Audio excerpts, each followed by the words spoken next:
आज मैं बहुत अच्छा पजल लेके आई हूँ और इस पजल में ये एक झोला है, मतलब एक बैग है और ये एक रेक्टेंगल शेप का है और ये रेक्टेंगल 2 स्क्वायर से मिलके बना हुआ है और ये मेरा स्क्वायर है।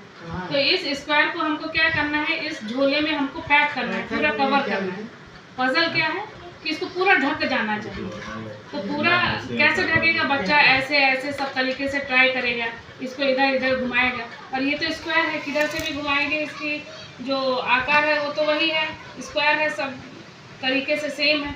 तो इसको हम कैसे ढक सकते हैं, पूरे कवर कैसे कर सकते हैं, जब हम इस झोले को ऐसे स्क्वायर में कर देंगे और यहाँ से ये ऐसे धीरे धीरे इसको ऐसे करेंगे तो ये हमारा पूरा जो स्क्वायर है वो क्या हो गया, ढक गया। अब पजल का ये इंटरेस्टिंग पार्ट है कि हम स्क्वायर रूट कैसे जानेंगे, बच्चों को स्क्वायर रूट को कैसे इंट्रोड्यूस कराएंगे, तो वो हम इस पजल से इंट्रोड्यूस करा सकते हैं। ये तो क्लियर हो गया पजल हमने कैसे इसको कवर किया है स्क्वायर को। अब इसी तरीके से हम धीरे धीरे ऐसे करके इसको बाहर निकाल लेंगे।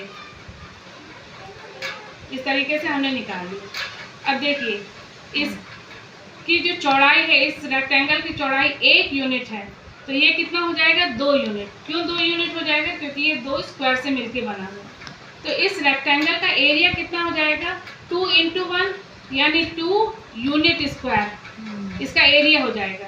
फिर अगर हमने इसका 2 यूनिट स्क्वायर एरिया है तो इस स्क्वायर का भी वही होगा, इसका एरिया भी वही होना चाहिए, क्योंकि ये रेक्टेंगल, ये स्क्वायर किससे बना है, उसी 2 रेक्टेंगल से बना है।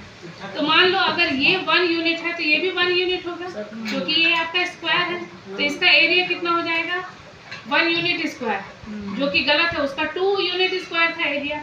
अगर हम इसका 2 लें तो 2 × 2 क्या हो जाएगा, 4 यूनिट स्क्वायर हो जाएगा, तो भी गलत हो जाएगा। और 1.5 लेते हैं, 1.5 ये है तो 1.5 ये लेंगे, तो 1.5 × 1.5 कितना हो जाएगा आपका, 2.25 हो जाएगा, तो भी गलत हो जाएगा, 2 से अधिक हो जाएगा, क्योंकि उसका एरिया कितना था, 2 था और इसका कितना आ जाएगा, 2.25 आ जाएगा।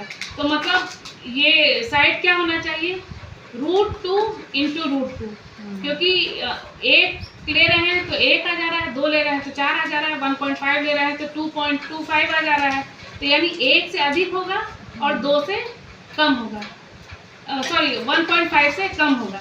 तो ये हम कैसे इंट्रोड्यूस करेंगे, तो वो एक साइन से इंट्रोड्यूस करेंगे कि √2 × √2 जब हम करेंगे, जब किसी संख्या को उसी संख्या में हम गुणा करते हैं तो वो वर्ग बन जाता है, और जब हम उस सिंबल के साथ करते हैं √2 × √2 तो वो हमें मूल संख्या प्राप्त हो जाती है। तो इसीलिए यहाँ हम इंट्रोड्यूस कर सकते हैं कि ये सिंबल का हम यूज़ करेंगे, रूट में लगाएंगे कि √2 × √2 करेंगे तो हमको वही एरिया मिल जाएगा, 2 यूनिट स्क्वायर।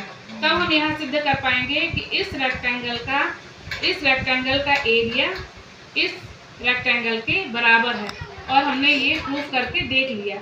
और ये भी बता दिया कि रूट को कैसे हम इंट्रोड्यूस करेंगे बच्चों को, कि वहाँ हमको ज़रूरत पड़ गई क्योंकि 1 से अधिक है और 1.5 से क्या है, कम है, और 1 बहुत सारी संख्या आ जाएगी, तो उसके लिए पर्टिकुलर हमने वो साइन निकाल लिया है कि √2 × √2। और इस तरीके से हम बच्चों को इंट्रोड्यूस कर सकते हैं कि रूट का इम्पोर्टेंस कैसे है, रूट को हम कैसे इम्प्लीमेंट करेंगे। और इस पजल को भी हमने आसानी से सॉल्व कर लिया कि इस स्क्वायर को हम कैसे इस बैग में कवर करेंगे। Thank you.